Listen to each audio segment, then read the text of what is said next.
We ring the bell 3 times. Once in honor of those who came before, once in honor of everyone present today, and once in honor of those who will carry on our living tradition. Welcome and good morning.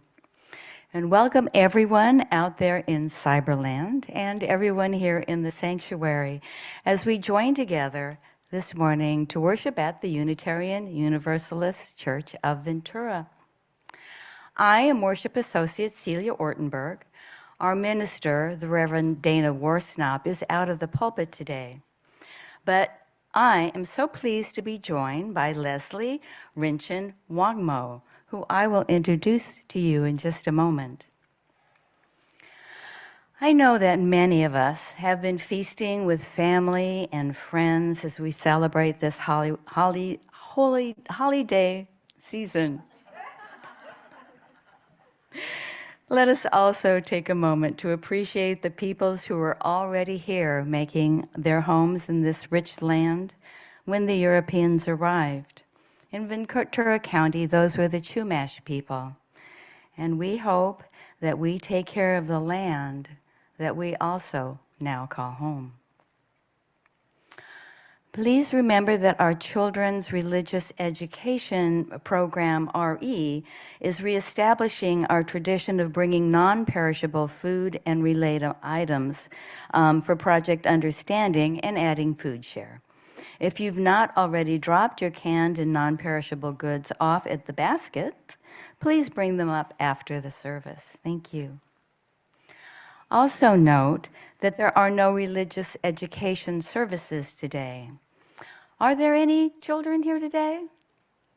We were wondering. Well, we have many of us children at heart. I hope there's a little bit of all of that in all of us today. Okay. I will miss our young people.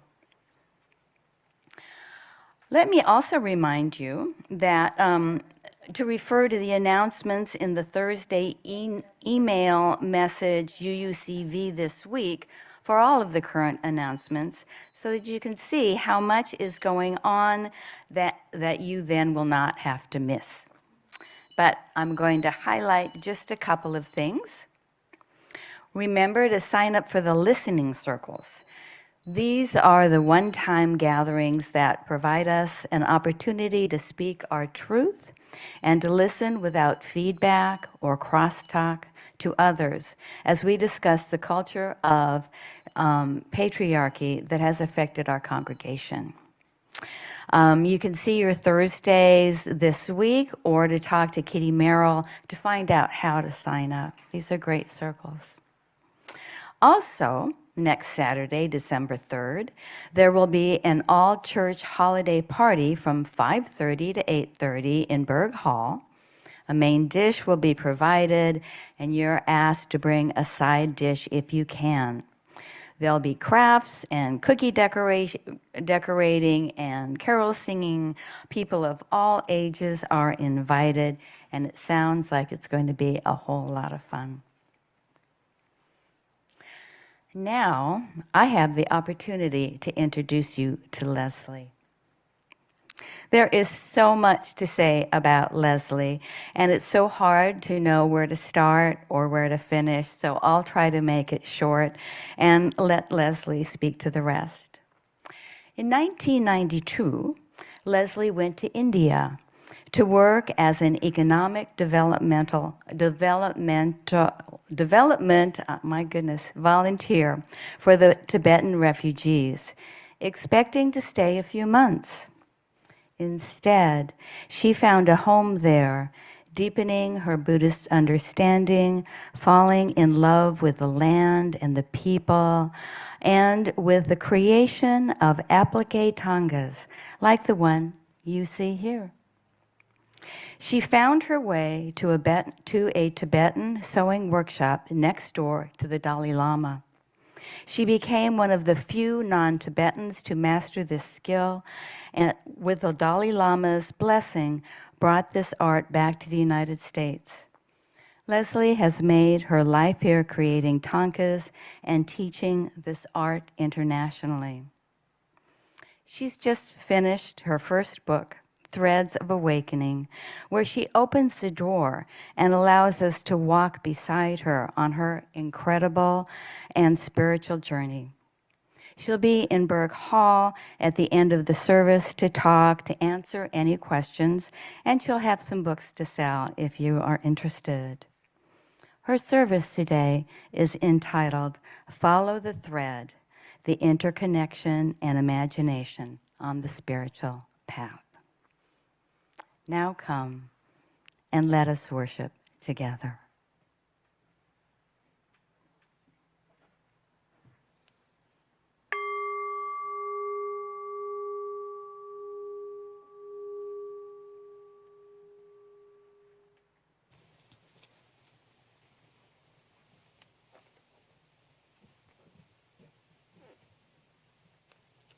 Good morning from me as well.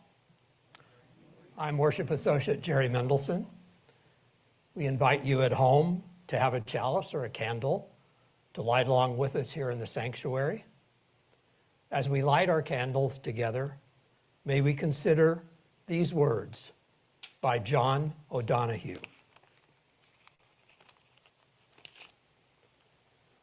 May I have the courage today to live the life that I would love, to postpone my dream no longer, but do at last what I came here to do, and waste my heart on fear no more. Come, let us worship together.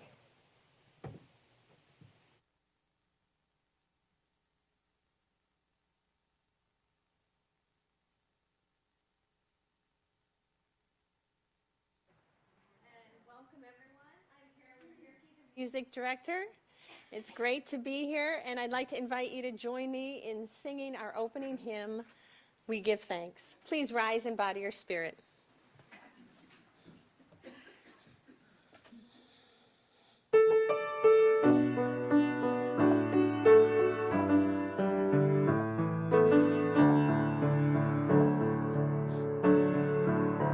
Oh, we give thanks for this precious day, for all gathered here and those far away, for the time we share with love and care. Oh, we give thanks for this precious day.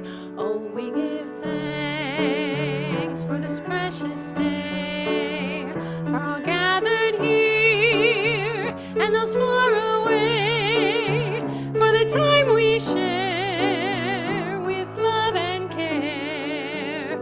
Oh, we give thanks for this precious day.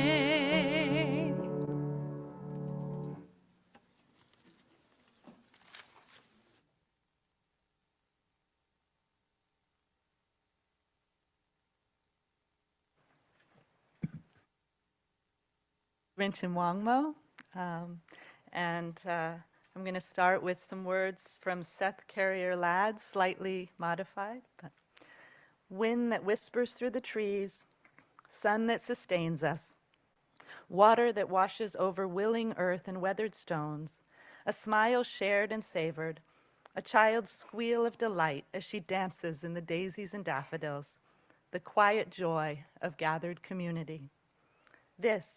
This is the spirit of life and love that we call forth now into this gathering. May this spirit infuse our hearts, fill our souls, and carry us forward like a wave on the ocean as we enter now into this sacred time and space. Come, let us worship together.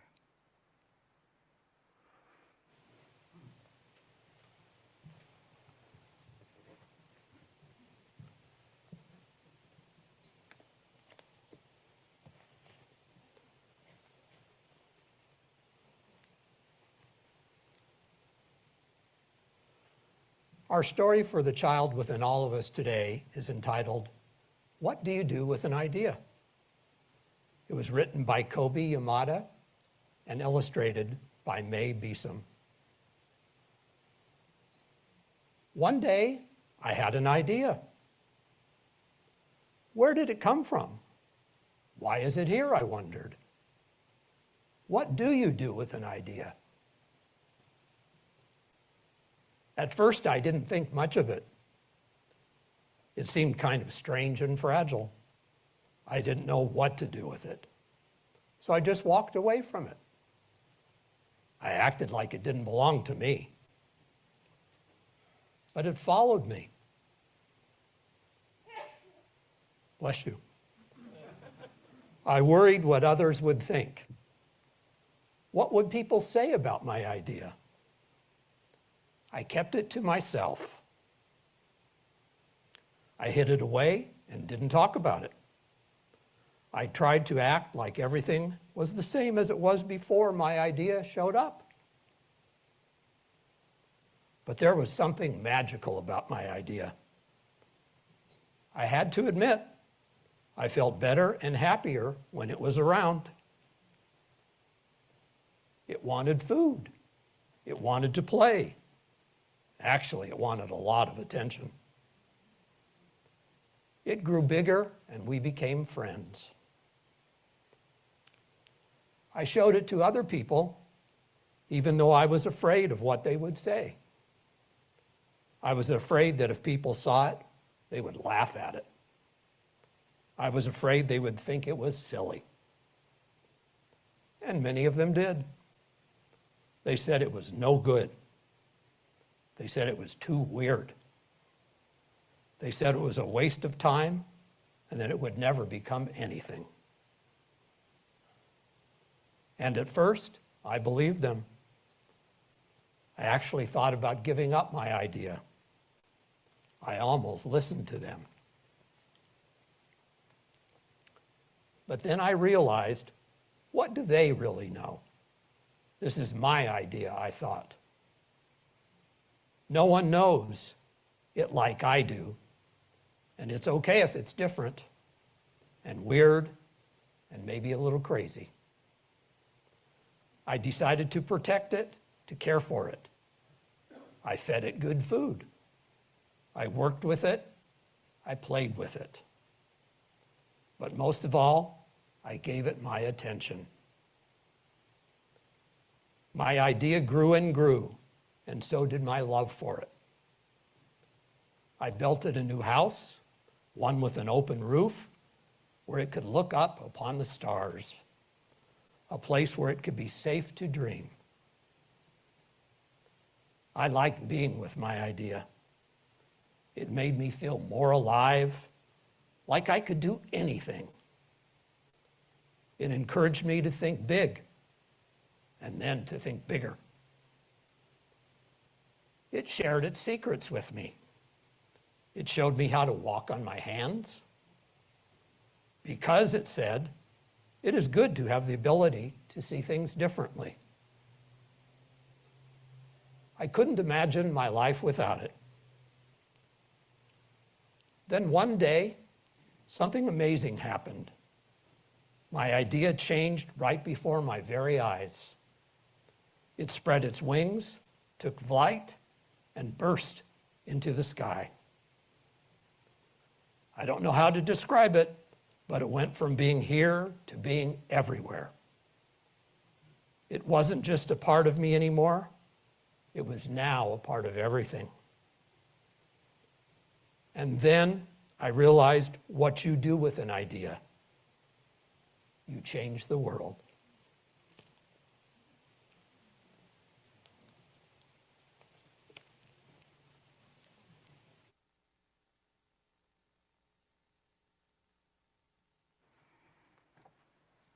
You change. Speaking of changing the world, our offering today goes to Ventura Homeless Prevention to keep people who have been paying their own rent for years from being evicted unexpectedly when life circumstances temporarily make it impossible for them to find the money for rent. The need to help people avoid homelessness by paying 1 month's rent has never been greater. So, So far, this month alone, Ventura Homeless Prevention has kept 9 households consisting of 12 adults and 10 children from being put out on the streets. Sadly, after paying rent for those 9 households, Ventura Homeless Prevention is once again totally out of funds and is telling people to call back to see if any new donations have come in. Thanks to the donations like this one here today, however, Ventura Homeless Prevention was able to pay rent this month for those 9 households. Among them, a single mom who missed work temporarily due to surgery and recovery time. For another mother who lost 2 work jobs at one, 2 jobs at one. This came out wrong. But she finally found 2 better paying jobs. And for a son who had missed work in order to take his elderly mother, who had become seriously ill, to a doctor and to provide care for her himself. Each story is slightly different, but each one, in each case, an unexpected life circumstance left people facing homelessness because they simply don't have enough money when they don't have enough in reserve when life throws them a curveball. Offerings like this one help keep people and households together and prevent the trauma of homelessness. Thanks so much for giving generously, as you always do.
That was beautiful. Thank you.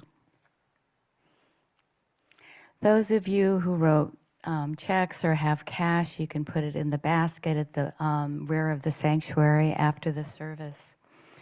We are always deeply grateful for the generosity of this congregation. Your gifts are golden threads that run through this community and keep us connected to one another and to the broader world.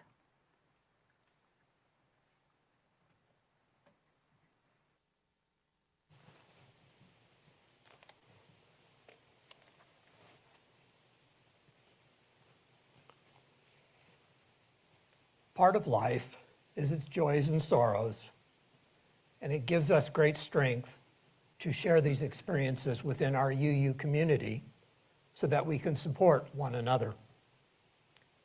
Each week, we lift up the joys and sorrows that have been shared within our community. You can submit a joy or sorrow to be shared in one of two ways. Every Thursday, the email bulletin, UUCV This Week, includes a link for sharing joys or sorrows. Or you can use the joys and sorrows link on our website, uuventura.org. Messages that are shared by 10 p.m. Saturday will be read in the service the following morning. I invite you now to speak aloud or in your heart the names of those you wish to celebrate or memorialize, or those who may need the loving embrace of this community. We also now invite you out there to type in the names excuse me, into our Zoom chat. By invoking their names, even when they may not hear them, you bring them into this circle of caring that we call community.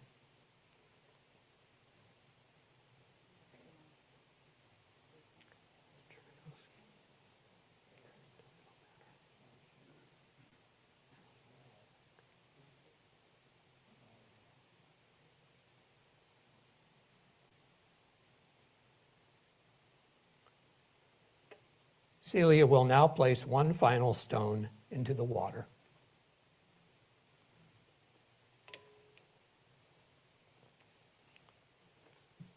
We hold these names, spoken and unspoken, in the silent sanctuary of our hearts. May we be truly grateful for all that is our life. Please remain seated while we sing the loving kindness meditation, hymn number 1031, Filled with Loving Kindness. The first time we will sing it, sending loving kindness to ourselves. The second time, when we sing you, it's for someone we're holding in our heart, or maybe the person right next to you. And the last time when we sing we, it's for all of us here, sending the loving kindness to each other and out into the wider world.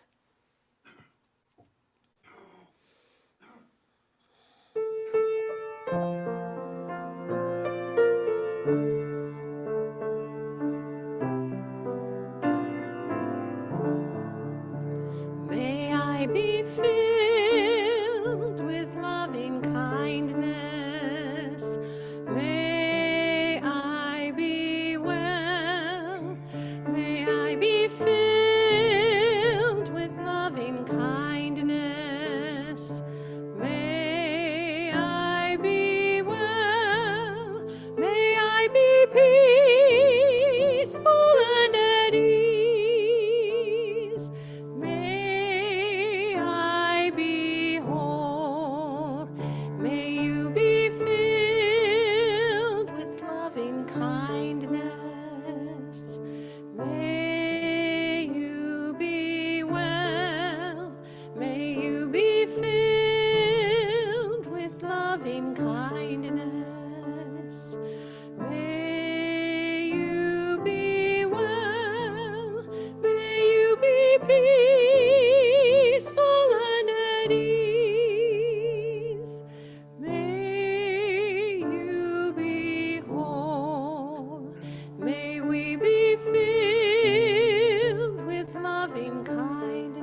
take a moment to feel the weight of your body in your chair.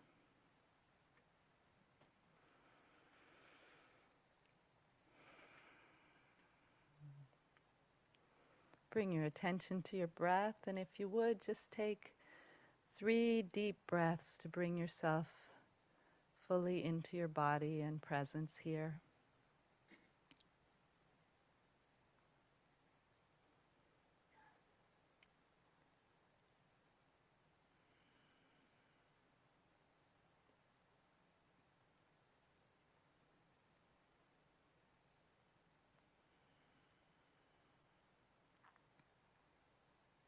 And now, if you would imagine in the space in front of you, just above eye level, a being who loves you unconditionally.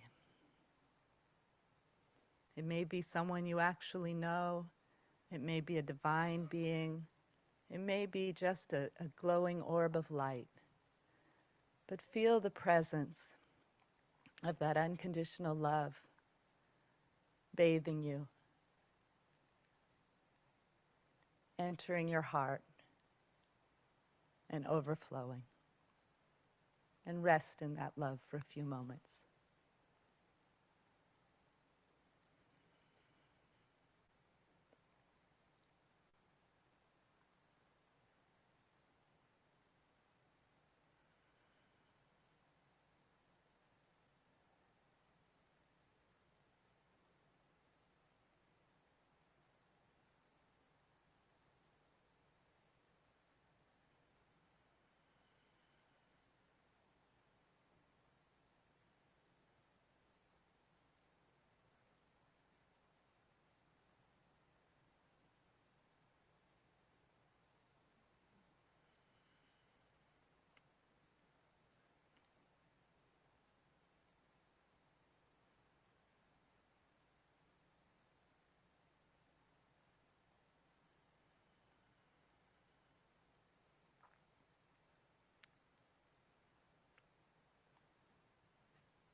If you knew that you would die today, and you saw the face of God and love, would you change?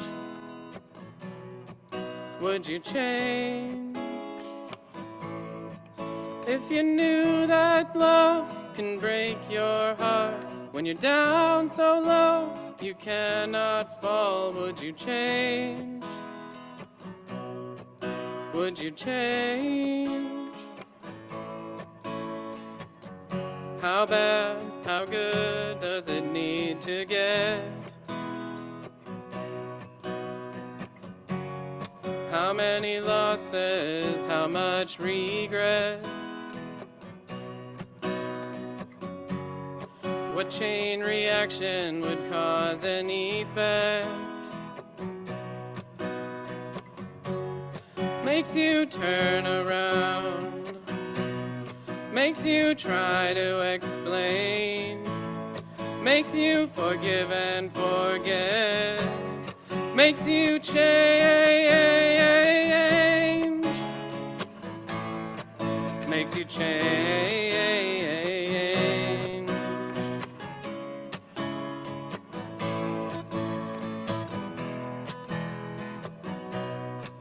If you knew that you would be alone, knowing right but being wrong, would you change? Would you change? How bad, How good does it need to get? How many losses, how much regret? What chain reaction would cause an effect? Makes you turn around, makes you try to explain, makes you forgive and forget, makes you change,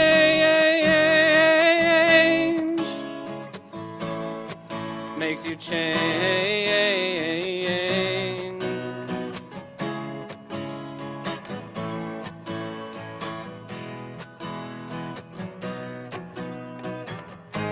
Are you so upright you can't be bent if it comes to blows?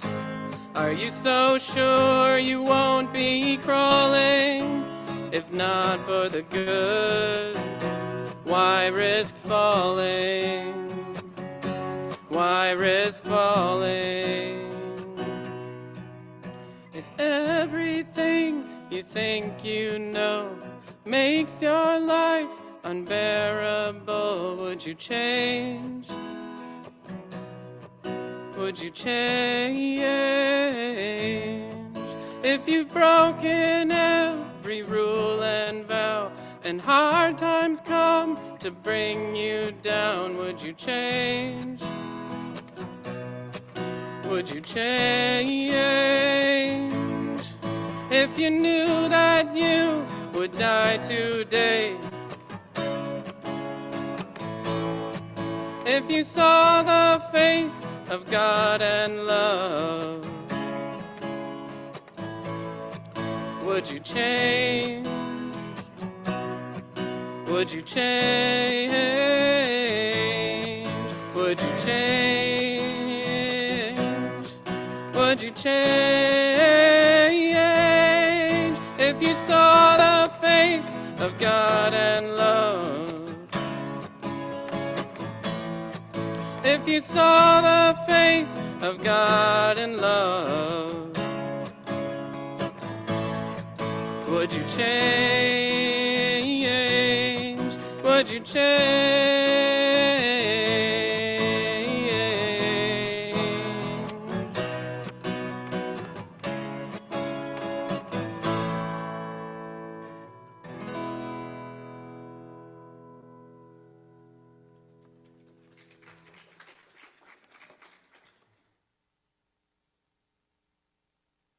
Thank you, Andy.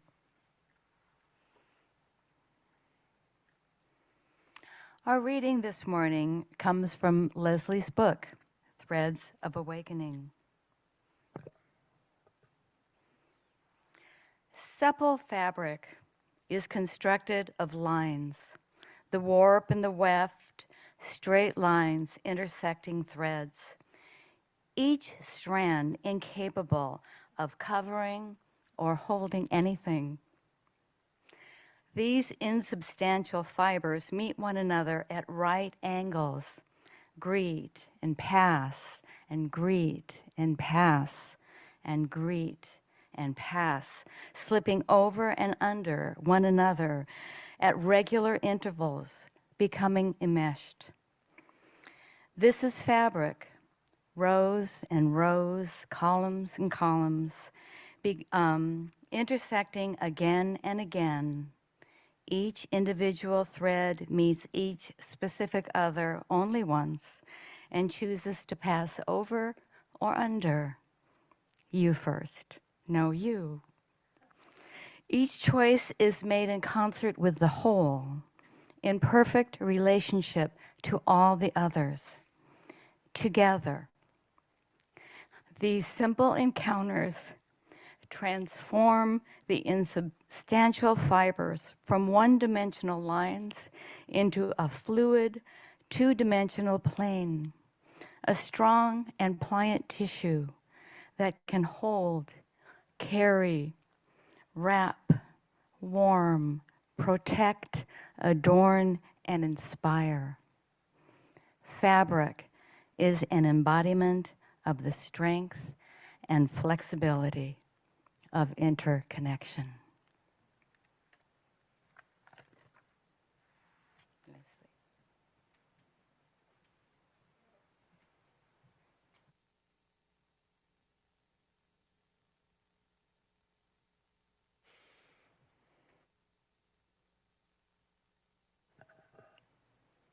Hello, everybody. Can you hear me okay? All right. I'm not used to speaking on a microphone, so it's always a little, I feel uncertain. I've been speaking about my book all over the country for 2 months. I've been driving. I just got back yesterday from driving 9,000 miles all around the country for 2 months. And so I've kind of gotten used to speaking to people about my book. But the talk I've gotten used to giving doesn't exactly work here because I've been talking about my art and my book and my story. And it's all given in the hope that listeners will buy my book. And I hope that you too will consider buying my book, but that's not why I'm here. This isn't a book talk. It's your service, your Sunday service. And I was terrified by that. Because what do I have to say? I mean, I'm not a member of the church, even though I see friends. I have friends in this congregation, and every time I come, I feel very welcomed. But I'm not a regular member of the church. I'm not a motivational speaker or a spiritual teacher. And I do that a lot in my mind. I don't know how many of you do, but I'm not enough of this or that or the other thing to deliver whatever I'm asked to deliver. But in preparing, I was reminded that a theme of my book and my talks has been interconnection, the fabric of interconnection. None of us exist separately or alone. So this isn't about me and what I alone have to say. It's about us. It's about interdependent relationships that are ever-changing and always in flux. I'd been terrified of giving this talk because I thought I had to be someone and create something good for all of you. And viewed in that way, it's all on me. But if I'm just a piece in the puzzle, a thread in the fabric, it becomes less weighty, also less controllable. There are many other factors than what I decide. But if I'm just a thread in the fabric, maybe I can trust that other threads have an interest in weaving good fabric too. So I'm here to be with you. And I'd like to invite you right now to imagine along with me. This is a prayer I make, an aspiration I make frequently for myself, and I'm going to ask you to imagine along with me. I am an unimpeded conduit of love and delight. May anyone who merely sees, hears, remembers, touches, or talks to me be freed in that very instant from all fear, struggle, and suffering. May they abide in peace and joy. These words are an act of imagination. I am an unimpeded conduit of love and delight. Really? Unimpeded? Not by a long shot. Not on my best days. But imagining the possibility and breathing into it moves me just a little bit closer. It opens my heart. It loosens the impediments. It awakens the possibility that I might become such a conduit. We're always imagining ourselves to be something that isn't what we really are. We see ourselves as separate individuals with certain characteristics and limitations. And in fact, that something that we imagine ourselves to be is something we made up. And we keep making up moment to moment. It doesn't accurately reflect the reality of our interdependent, always changing, always possible existence. So what if we adjust our imagination? The artwork that I make is part of the Vajrayana Buddhist tradition.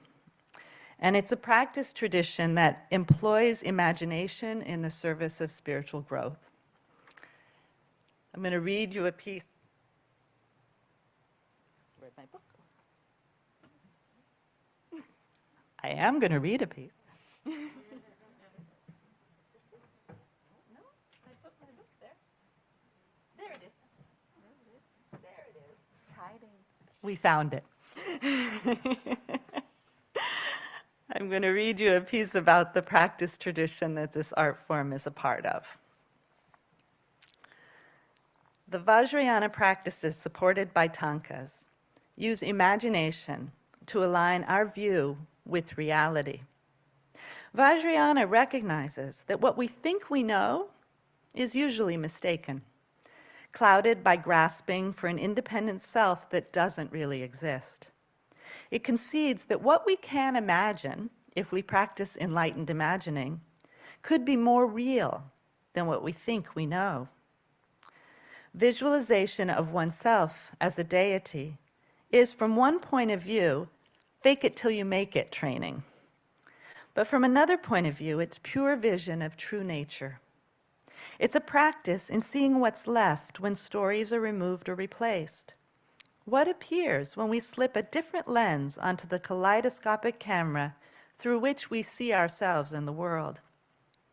Visualizing myself as the deity allows me to step into another reality that is simultaneously and equally true, or perhaps even truer.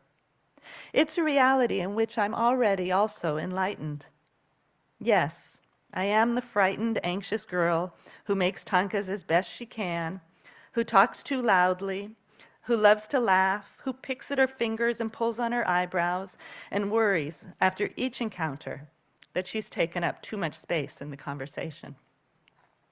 I'm the woman who's never kept a regular meditation practice and always thinks she should. I'm the woman who cares deeply about kindness and justice and feels inadequate before all the world's meanness and injustice, much of it perpetrated by her own government. I'm the woman who speaks of love and tolerance but can't get along with her own mother and barely restrains herself from throwing things at the irritating relative who dominates every holiday gathering. Yes, all this is true on one level. And at the same time, with a breath and a shift, I'm space. This, Leslie, is just a point of view, a continuum of experiences. In this moment, here and now, on this ground, in this room, with this breath, I am joy. I am love. I am awake. I am Buddha.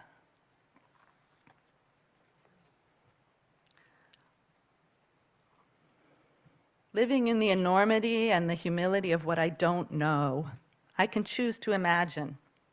And respecting and using the tool of imagination means that I don't have to fully believe that something is true or determine always whether it's true. I tend to be skeptical. I don't know if any of you are. But sometimes it might just be useful to try it on and imagine it. And that might be enough. Nothing and no one exists the way we think it does. We perceive independent, separate entities, but in fact, everything in our world, everything in our life is woven of threads and made up of pieces. It's born of conditions that change. It's dependent on others who change. It's dependent on its parts and on the language that labels it as a separate thing. The patchwork tankas that I make illustrate that reality and remind me of it, even in their construction.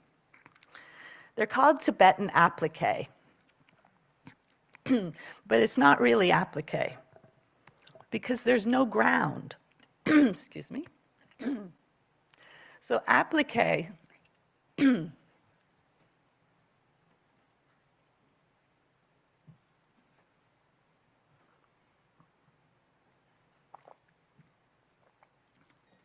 applique is a word that comes from, my voice just is going to sound a little scratchy for right now, but I hope you don't mind, I just have a new voice.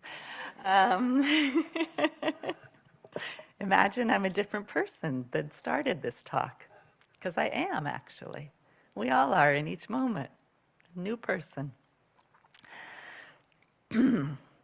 So applique is a word, it's a French word, but we've adopted it into English, and it means to apply. So normally, applique has a ground fabric, and you apply pieces to it. But this art form, this tradition that I learned from the Tibetans in India, is actually more of a patchwork. I use the word applique because that's the word that has come to be used in museum catalogs and art history books. But really, there is no single foundation that unifies things.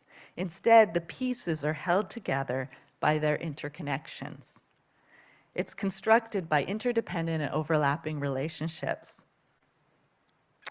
So before I get into the specifics of the construction to clarify this idea more, let me tell you a little about the images. So you can see one of the works here and then also in the picture on the screen. These images are used in Vajrayana Buddhist meditation practices, and they're sometimes inaccurately referred to as gods and goddesses, but they're really embodiments of the full awakening of our best human qualities. Our wisdom, love, compassion, and joy, and of the energies required to overcome our reactive patterns and make spiritual progress. They're full of symbolism. Every part of the body and everything they're holding is symbolic. For example, this is Chenrezig. That's the Tibetan name. It's Avalokiteshvara in Sanskrit, is the Buddha of compassion. And his four arms represent the four immeasurables, or the Brahma Viharas. So the arms are representing unconditional love, unfettered compassion, joy or rejoicing in others' good fortune, and equanimity. And the wish-fulfilling jewel that he holds at his heart is said to represent the altruistic intention to become enlightened for the benefit of all beings. But I recently heard a Buddhist teacher say that she thinks there should be a fifth Brahma Vihara, which is gratitude. So I've started to view this wish-fulfilling jewel that he's holding in his heart as the jewel of gratitude. And many images on tankas, most of them actually, and certainly all the ones I've made, are peaceful, like this. But you may have seen some, sometimes there's a ferocious energy that's required to destroy the mind's delusions. And so you may have seen some tankas, some Tibetan paintings or fabric works with wrathful or erotic imagery. And this is because the ferocity that's required to destroy the mind's delusions is displayed in these wrathful and erotic manifestations. So the first Westerners who encountered Tibetan culture often talked about demon worship because they didn't understand the true meaning of these ferocious images they found. But wrathful images are not demonic. Rather, they represent the energy, the strong, sharp energy that's needed to transform the real demons, which are our inner demons of our psychological shadow, so that our better angels can be freed and expanded. So the images you see here, though, are the peaceful ones that represent our full awakening, the embodiment of our potential. So as I was saying, these applique tankas are constructed by the interdependent and overlapping relationships of all their pieces. Just like human societies and reality, they're built on interconnections. So I start with a drawing. And the drawing is an idea, a vision, an aspiration, a map. It doesn't actually become part of the finished tanka. So tanka is a Tibetan word that refers to two-dimensional art that rolls up, basically. And most tankas are painted. And in a painting, The drawing would be on the canvas, and then you'd put colors on it, and so it would all be part of the finished piece. But in this case, the drawing is that map. It's a template. It's the idea.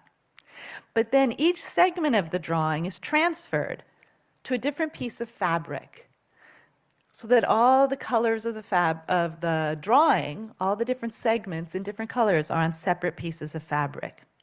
And each piece of fabric is outlined with a horsehair cord. And there's an interesting interconnection here, because if any of you have ever looked at a hair under a microscope, you'll know that it's not smooth, it's not slick. It has scales and crevices. And the silk has these fine, it's a very fine fiber. So the fine fibers of the thread cling into the scales and crevices of the horsehair as I wrap silk around horsehair to make these lines. There's that relationship there. And then the line is sewn onto the fabric. And one edge of each piece, so you see how the lines are outlining and forming the contours, but then one edge of each piece is unfinished. So the pieces, as they overlap, a finished edge of one piece covers the unfinished edge of another piece, they complete each other. And on in clusters and groups and families and ever-enlarging communities. The pieces interact, or they interbe, as Thich Nhat Hanh liked to say, to fulfill the vision, the aspiration that was presented in the drawing. And that vision is an imagined embodiment of our full human potential. It represents the full awakening and uncovering and thriving of the seeds of wisdom, love, compassion, and joy that we all possess. Now, in reality, we don't control the coming together of the pieces as precisely as I can control the pieces that I stitch together in my artwork. Instead, we're part of a complex, dynamic web of interconnections. There's a lot that we don't expect, plan, or control. I did set out to travel to India and explore Tibetan culture. I did not know I would feel at home there and that I would change my life's trajectory to learn this art form. I did set out to write a book. I did not know that as it neared publication, my former husband, one of my greatest supports, would be diagnosed with metastatic melanoma. I did set out to travel the country for 2 months to talk about my book. I did not know that Francesco would die, and his first grandchild, my step-grandson, would be born just 1 week later before I returned home. But this is what happens. We are connected. And things change.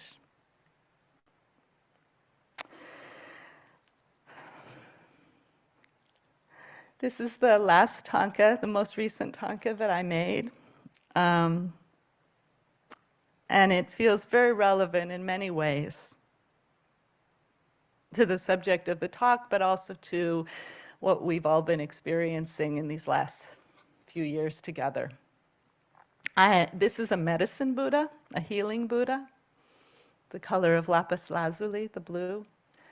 And I started this medicine Buddha when my mother was in treatment for cancer of unknown primary site. Talk about uncertainty there. And then my mom got better, which is wonderful. She's still with us. And I put the Buddha aside for a while, because I changed my mind about the background. I wasn't sure how to finish it. I put it aside for a few years. And then we had a pandemic. Thought we needed a bit of healing. So I pulled out my medicine Buddha again. And if you can see, I set it up so the earth is being offered to the Buddha for healing. And as I was doing this, I don't know if you remember, it seems like forever ago, but at the beginning of the pandemic, there was such a sense of the interconnection and the unity of people all over the world. People in Italy were out on their balconies singing. In New York, I think they were banging pans and thanking the healthcare workers. There was really a sense also that for the first time in my memory or consciousness, everyone all over the world was facing the same challenge in different ways. Certainly each one had an individual, a different challenge based on our circumstances, based on our resources and lack thereof, and all of that. But we were meeting the same stimulus for the challenge in the virus. So the phrase that kept coming to mind was, we're all in this together. We're all in this together. So as I finished this tanka for the healing of the world, I reached out to people all over the world. My mailing list, I have people on my mailing list from all over. And I said, how do you say we're all in this together in your language? And I received 28 languages back from people.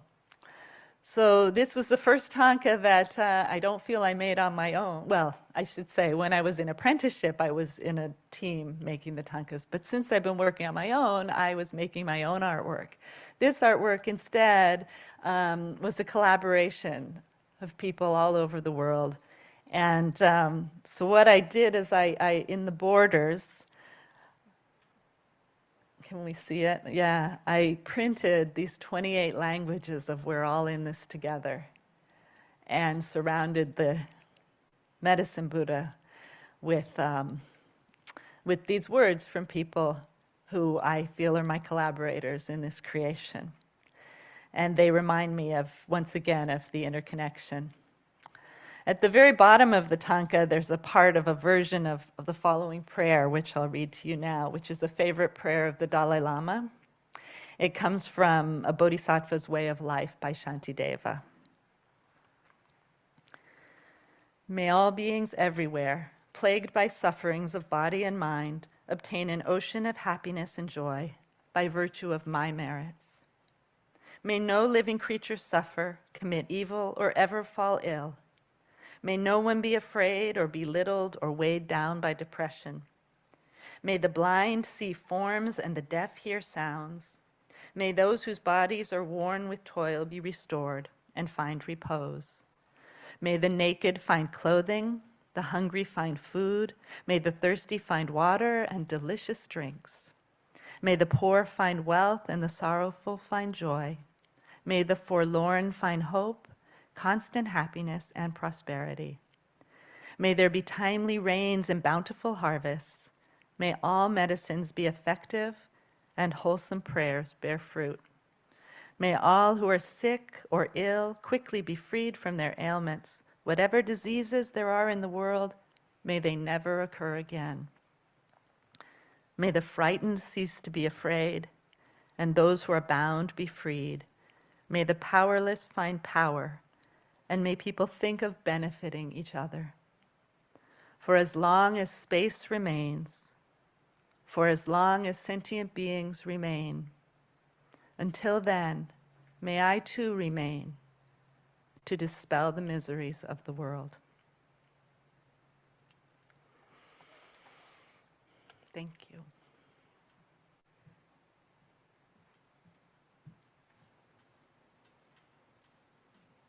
Thank you so much, Leslie.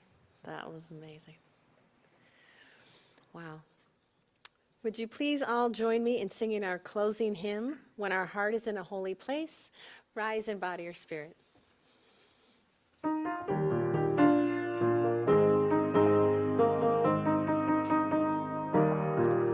When our heart is in a holy place, when our heart is in a holy place, we are blessed with love and amazing grace. When our heart is in a holy place, when we trust the wisdom in each of us, every color, every creed and kind, and we see our faces in each other's eyes, then our heart is in a holy place. When our heart is in a holy place, when our heart is in a holy place, we are blessed with love and amazing grace. When our heart is in a holy place.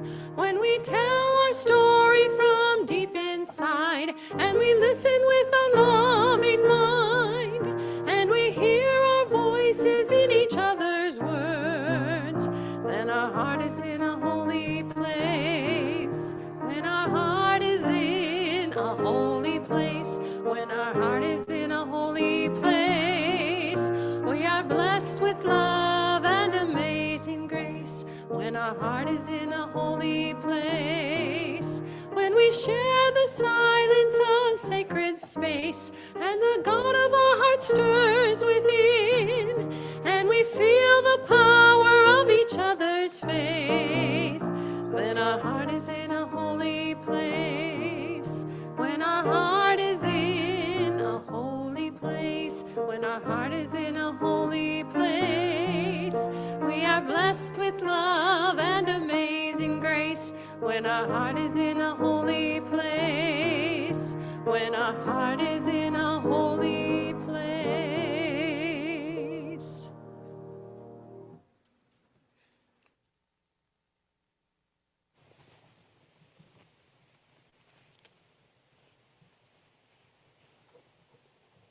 Please join me in reading the words on the screen as we prepare to extinguish our chalices.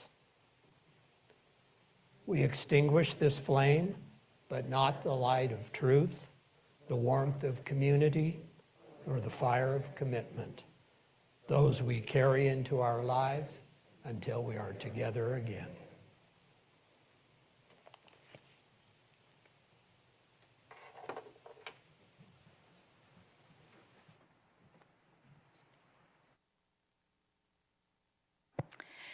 I invite those into the Zoom rooms to enjoy your breakout rooms. Remember to turn on your screens so you can see and rejoice in each other's presence. If you have cash or checks for the offering, remember you can drop it by the basket in the back of the sanctuary. If you'd like to join us for coffee and bagels after the service, they're available right through these doors into Berg Hall. And there are chairs and awnings set up outside, of course, if you wish to be out there. Leslie will be available in Berg Hall to talk or answer questions. You'll also have an opportunity to sign up for her Monday wake up emails, which believe me are delightful. Or you can always purchase her book if you're interested. Thank you. Leslie.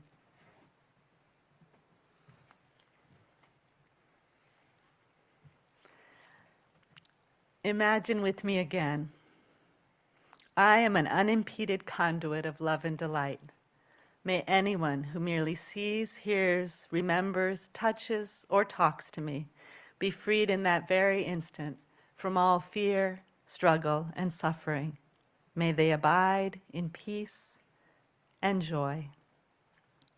May all beings have reason to smile and smile for no reason. May all beings have reason to laugh and laugh for no reason. May all beings have reason to love and love for no reason. May all beings be free.